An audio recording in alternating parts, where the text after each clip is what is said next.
BPF नि 17 बोसोराव जोङो गावनि बर'नि सासेल' नायल' जाल' MP खौ खोमानानै लादोंमोन। जों दा 3.5 बोसोरावनो बे गोमानाय MP जे दंमोन लकसभा बेखौ लाबोनानै होफैफिनबाय जों रायजो राजा।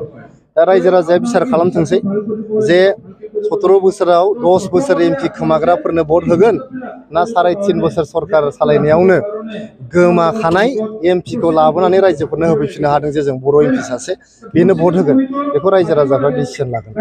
BPF नियाथ' लिडारफ्रानो गासिबो UPPL आव जइन जाफैजोब्बाय नोंथांमोना बुंलांबाय सिगांनि मन्थ्रिनिफ्राय लानानै दाखालिबो गोबां बसा XPLT नि बा BPF नि दैदेनगिरिफोर बिथांमोना फाउन्डेसन डेआवहाय जोंनि दाखालि बेंटलाव जानाय फाउन्डेसन डेआवहाय बिथांमोना जइन जाफैबाय आरो दा गोबां लाइनाव दङ जों सम होनो हाथ'वाखै। BPF आ मथा-मथि जोंनि UPPL आवहाय जइन जाफैजोब्बायानो साफा सानै दैदेनगिरिखौ बारहोनानै बांसिन मावथि कर्मिफोर आरो दैदेनगिरिफ्रा बिथांमोना UPPL आव जइन जाजोबसिगोन आरो जोंनि UPPL खौहाय गोख्रोंनिफ्राय गोख्रोंसिन खालामनाय बिथांमोना आगोलनि दिनाव सरकारा जेब्लायबो लाइमोनफोरखौहाय हाथियार हमनो थाखाय माने नारसोमदोंमोन उग्रपन्थी संगठनफ्राव थांनो नारसोमदोंमोन केम्प बानाय जौ जुवा बेदर जाहोनानै बिथांमोनखौ आन्दाय होदोंमोन फेग्रा मुवा बेसाद जाहोनानै आन्दाय होदोंमोन। दा जों बे कालचारखौ फोजोबथारनानै लाइमोनफोरनि गेजेराव मोनसे गोग्गो थासारि लाबोनानै मुलुग दरबाराव फेर मारिनो हानाय बायदि जों लाइमोन प्रिपेयार खालामनो थाखाय जोङो नाजागासिनो दं। नोंथांमोननि बयनिबो हेफाजाब मोनोबा जोंनि मिशनाव जों साक्सेस जागोन।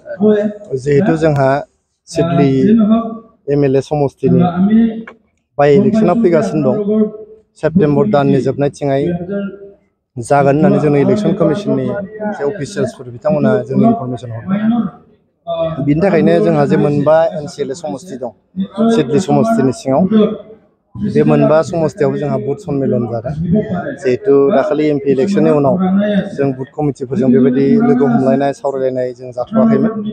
बे गायनाय फुनायनि बोथोरबो दङमोन दा ओंखायनो जोङो दा बुथ सन्मेलन मोनफ्रोमबो समस्तियाव खालामदों। जों खालामबायानो थाखायो खिन्थु जिहेतु इलेक्शन फैगौ जों दा बेखौहाय आरो थाबसिनै खालामनो थाखाय जों नाजादों।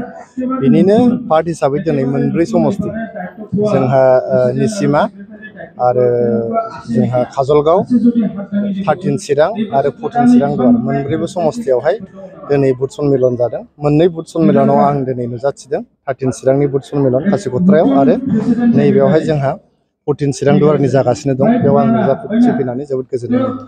BPF नि थासारिया दा माबायदि दं? BPF नियाथ' लिडारफ्रानो गासिबो UPPL आव जइन जाफैजोब्बाय नोंथांमोना बुंलांबाय सिगांनि मन्थ्रिनिफ्राय लानानै दाखालिबो गोबां बसा XPLT नि बा BPF नि दैदेनगिरिफोर बिथांमोना फाउन्डेसन डेआवहाय जोंनि दाखालि बेंटलाव जानाय फाउन्डेसन डेआवहाय बिथांमोना जइन जाफैबाय आरो दा गोबां लाइनाव दङ जों सम होनो हाथ'वाखै। BPF आ मथा-मथि जोंनि UPPL आवहाय जइन जाफैजोब्बायानो साफा सानै दैदेनगिरिखौ बारहोनानै बांसिन मावथि कर्मिफोर आरो दैदेनगिरिफ्रा बिथांमोना UPPL आव जइन जाजोबसिगोन आरो जोंनि UPPL खौहाय गोख्रोंनिफ्राय गोख्रोंसिन खालामनाय बिथाङा ओरैबायदि बुंदों UPPL दोलोआ थरनै अन्थाइ गेदेर अन्थाइनि गेजेराव थानाय मोनसे दोलो माब्ला जिखुनु जा समावनो बियो गुब्रुसारनो हागौ। गर्जन मुसाहारिया माबायदि मानसि नोंथांमोना मिथिखागौ आंनिनो बिदा जायो आन्दलनावहाय ज' जों मावबोनाय बिदा लेङो आंनिफ्राय सिनियरखाय खिन्थु बिथाङा सासे टुइंकल लिटिल स्टारसोथ' BTC नि टुइंकल लिटिल स्टार गतिके बिथांनि कमेन्टआव आं होनला बिथाङा बे खन्थाइखौनो आवरायबाय थानाया मोजां रायजोफ्रा मोजां मोनगोन बिथाङा बे टुइंकल लिटिल स्टारखौनो जानानै थाबाय थानांगौ। बाय इलेक्शनाव बेसेबांसो भट लानानै जोङो दा टारगेट लादों 50,000सो डिफारेन्सआव देरहानो थाखाय दा मोनसे टारगेट जों लादों। नायनि रायजो राजाफ्रा बयबो जोंजोंनो दंजोबो रायजो राजाफ्रा जोबोद मोजां मोनसे पजिटिभ रेसपन्स होदों। गतिके इलेक्शनखौथ' रायजो राजाफ्रासो देरहाहैयो रायजो राजाफ्रासो जेनहोयो।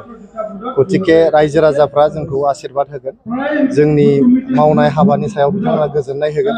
जों जिहेतु बड'लेण्ड ओनसोलाव सान्थि लाबोबाय बड'लेण्ड ओनसोलाव दिनै गिनांगौ जेबो गैला आर्मि केम्प मोनसेबो गैला उग्रपन्थी संगठन मोनसेबो गैला दिनै जोङो गरिब दुखिया रायजो राजानो जों न्याय होनो हादों आरो लाइमोनफोरखौ जौगाहोनो थाखाय जोङो जेरै दुरान काप जागासिनो दं जोंहा बेबायदिनो फुटबलल' नङा गोबां आयदायाव स्पर्ट्सनि आयदायाव जों जौगाहोनो हाबाफारि लादों।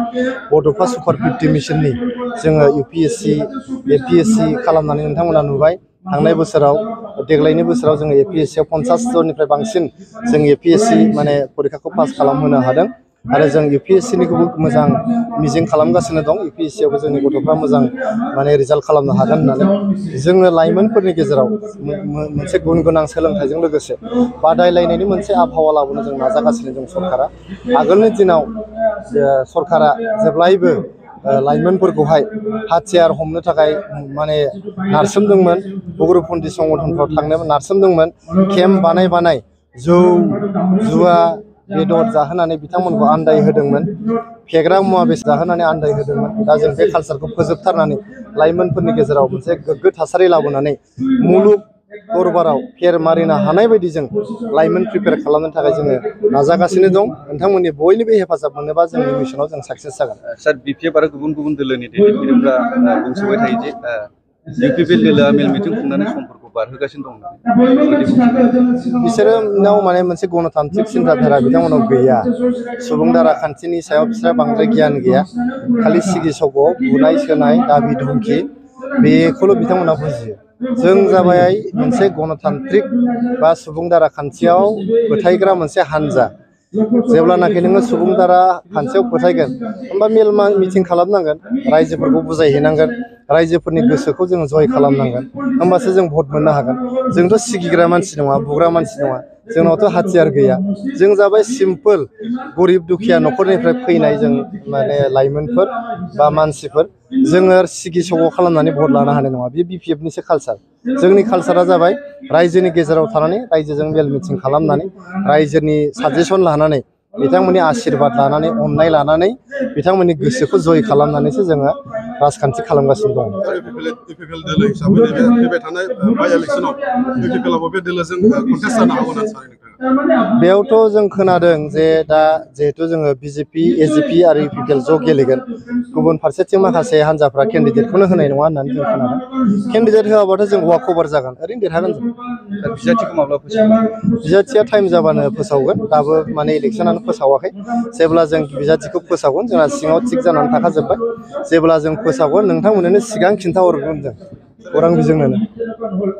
नैबे MP इलेक्सनखौ लानानै पाब्लिकफोरखौ माबायदि सापर्ट जानो लुबैदों? MP इलेक्सनाव जोंहा रायजो राजाफोरनि आशीर्बादजों, नोंथांमोननि अननायजों आशीर्बादजों 10 बोसोर खोमानानै लानाय बर'नि जे लकसभानि MP दंमोन, BPFनि 17 बोसोराव जोङो गावनि बर'नि सासेल' नायल' जाल' MP खौ खोमानानै लादोंमोन।